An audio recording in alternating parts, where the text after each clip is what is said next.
humanidade se tornou espantosamente fria do ponto de vista espiritual.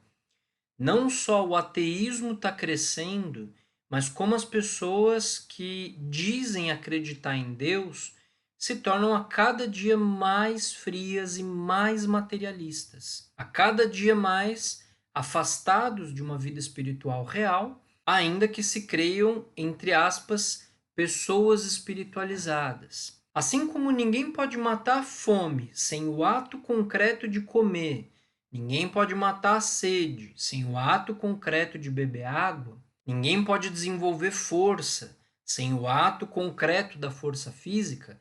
Da mesma forma, não há como existir plenitude espiritual se não há uma vida espiritual real, se nós somos frios nos nossos anelos espirituais. Para poder mudar essa realidade, a gente precisa, antes de tudo, estudar essa questão mais de perto. Não há dúvida de que entre o pensar e o sentir existe uma grande diferença.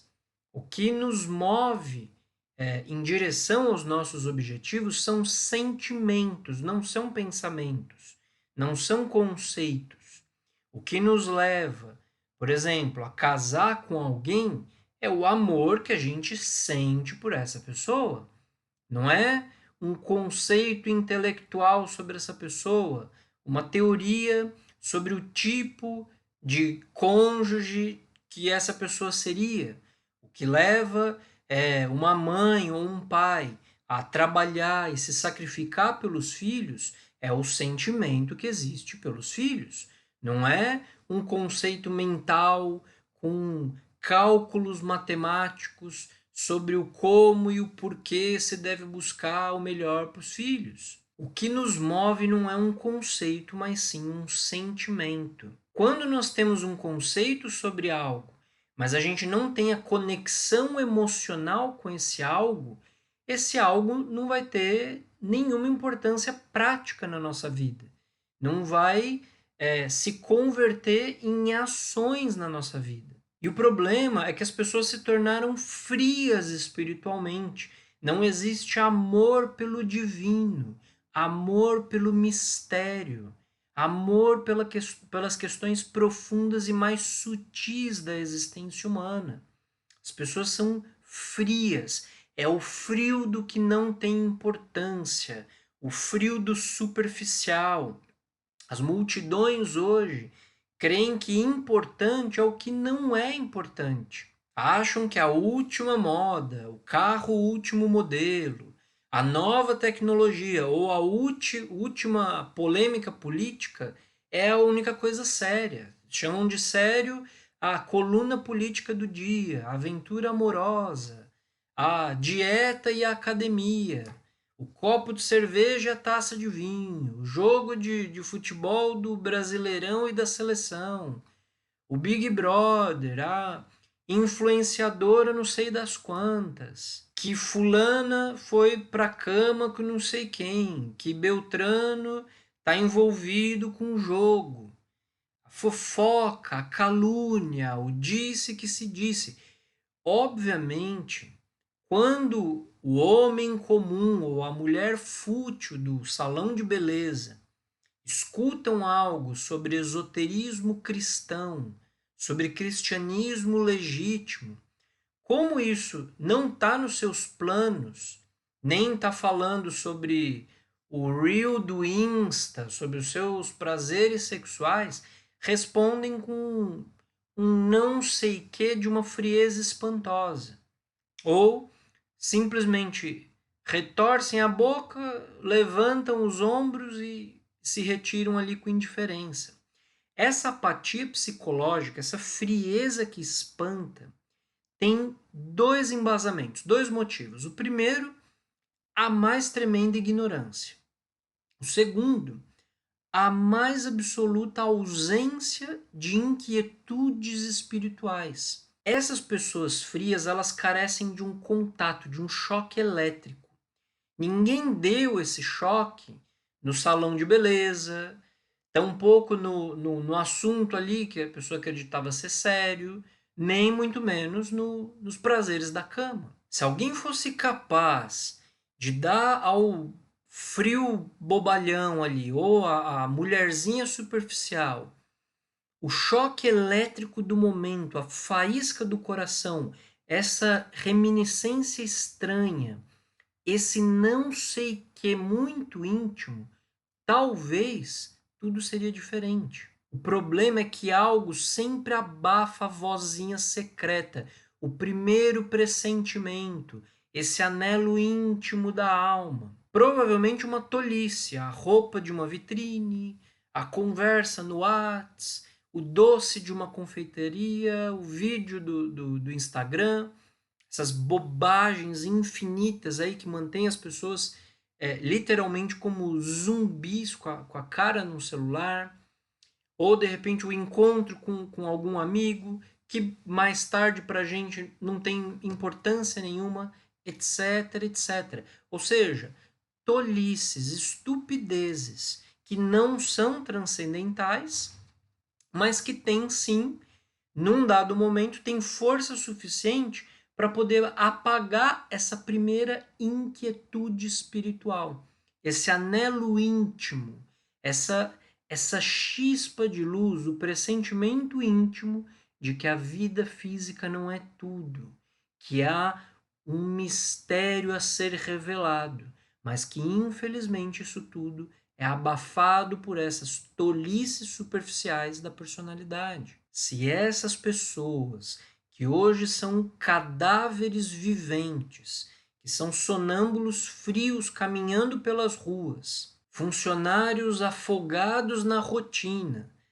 sem qualquer ideia do porquê da existência, se não tivesse sido sufocado essa primeira inquietude íntima, nesse momento essas pessoas seriam luminárias do espírito, adeptos da luz, homens e mulheres autênticos no sentido completo da palavra. O que leva você a assistir esse vídeo nesse momento é justamente essa faísca interna. Nesse momento, se você colocar atenção, você vai poder perceber, é como se fosse uma chama de uma vela acesa no coração. E enquanto você escuta e reflete, a chama fica acesa. O problema é que, ao invés da gente alimentar essa chama, de se esforçar para aumentar ela dentro de nós, e os anelos espirituais para poderem nos levar a buscar o caminho secreto, o caminho que conduz à luz, o mais provável é que você não vai chegar nem ao final desse vídeo. E se chegar, o mais provável é que em seguida já busque ali uma distração qualquer para poder abafar a ansiedade e vai ser quase como se nunca tivesse assistido.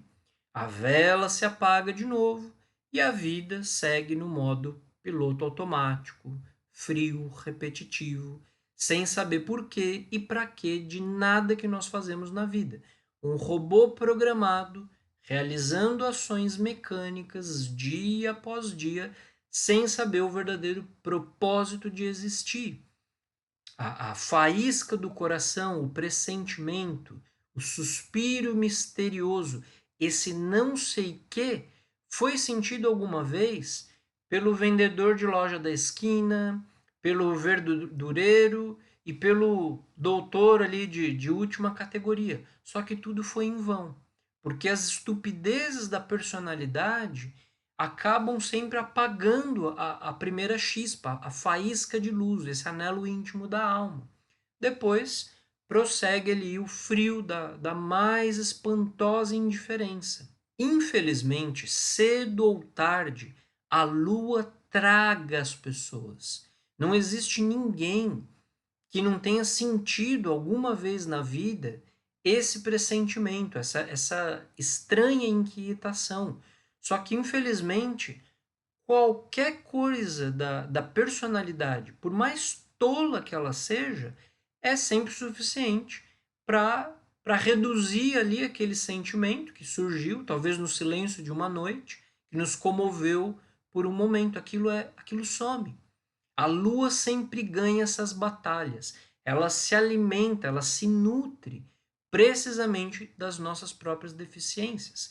Aliás, aqueles que acham que a astrologia não é um conhecimento sério demonstram uma grande ignorância. A Lua é terrivelmente mecanicista, mecânica, e o humanoide lunar, desprovido por completo de toda inquietação de tipo solar, é incoerente e se move no mundo dos seus próprios sonhos e fantasias absurdas. Se alguém fizesse o que ninguém faz, ou seja, avivar a inquietação íntima que surgiu, talvez ali no mistério ali de alguma noite, não há dúvida de que com o tempo essa pessoa iria assimilar a inteligência solar, iria se converter por esse motivo num homem ou numa mulher solar, ou seja, numa criatura com luz própria, consciente de si mesma,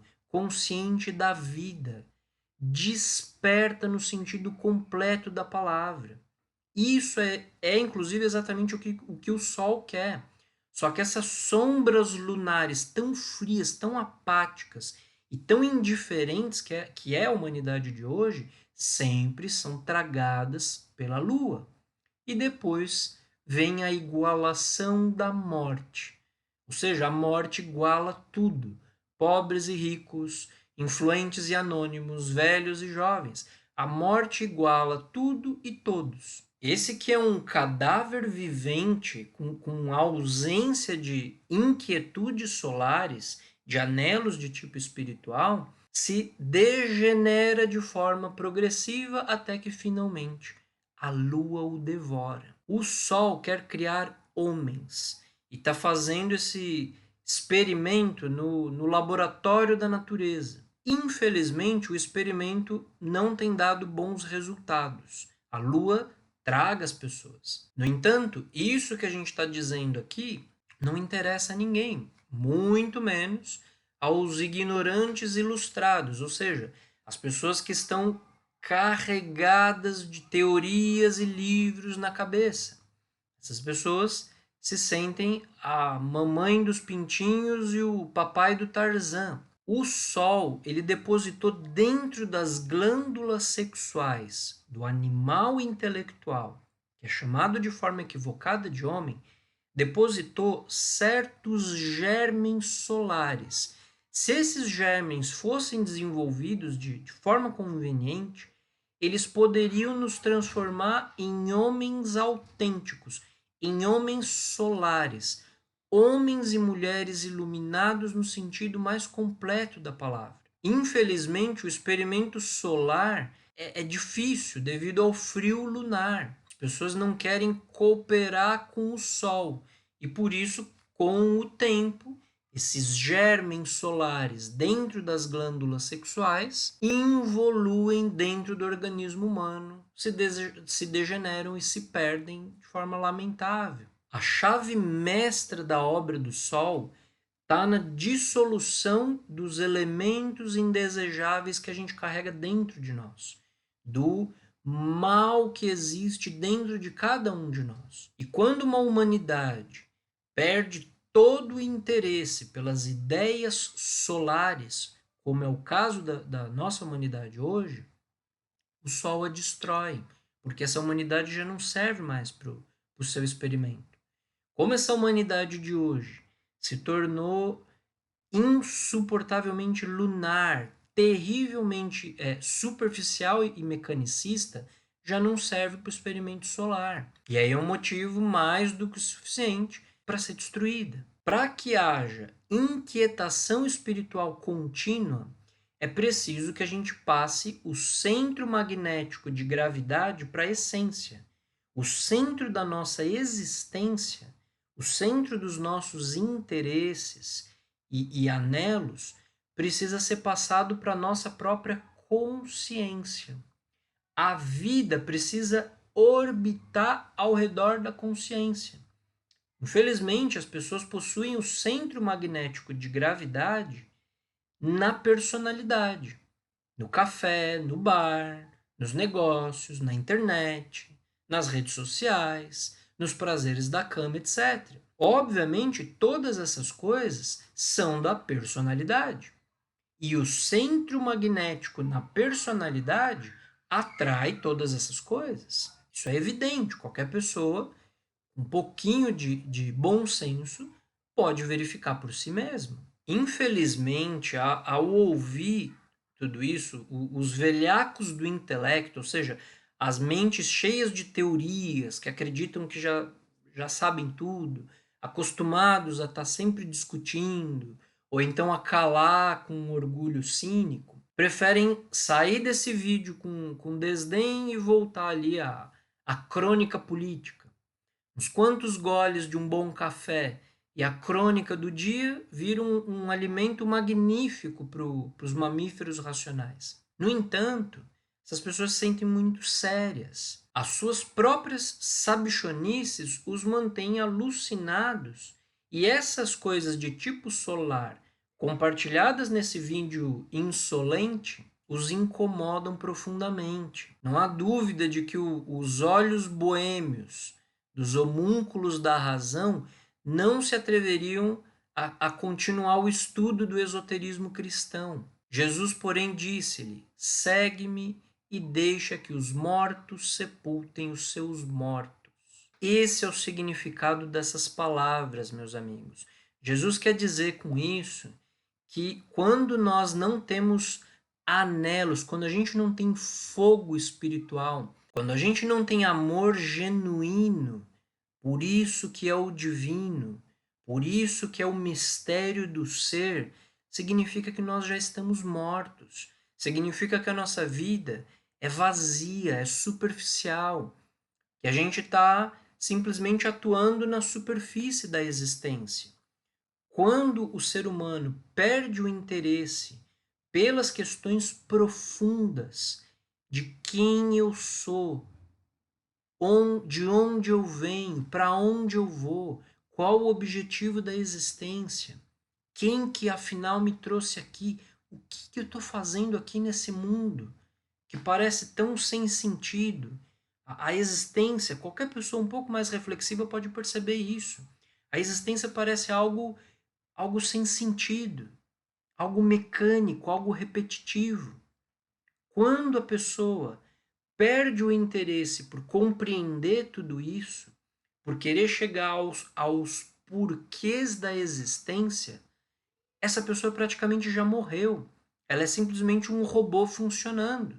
Uma máquina que todos os dias acorda, toma café, funciona, trabalha, faz o que quer que seja de forma mecânica e repetitiva, e a sua vida se resume a uma continuidade de repetições, sempre atuando na superfície da existência. Portanto, Jesus aqui está nos convidando para nos tornarmos vivos para a vida eterna, ou seja, vivos para a vida espiritual. Há que se deixar que os mortos enterrem seus mortos, e aquele ou aquela que tem sede real de vida espiritual deve fazer o quê? Seguir ao Cristo. Daí que ele diz: siga-me. No comentário abaixo está fixado o link com o meu livro O Simbolismo Secreto da Bíblia e também as informações para quem deseja agendar um atendimento online individual comigo. Eu sou o professor Tiago Santana e você está no canal Yeshua, Cristianismo Primitivo. Nesse canal nós explicamos as origens do cristianismo, explicamos que Jesus deixou o ensinamento secreto aos apóstolos e também aos seus discípulos mais próximos. Explicamos que a Bíblia é sagrada, é a palavra do Eterno e é também um livro simbólico, um livro que está envolto numa linguagem alegórica, numa linguagem arquetípica. E tudo que está ali tem relação com a nossa própria psicologia, com a nossa própria vida interior, aqui e agora. E nesse canal a gente explica qual é essa linguagem e qual é o conhecimento por trás dessa linguagem que esteve nas origens do cristianismo, mas que hoje, lamentavelmente, ele se perdeu. Curta esse vídeo, se inscreva no nosso canal, compartilhe e ajude o nosso canal a chegar até mais pessoas. Um abraço a todos e até o nosso próximo vídeo.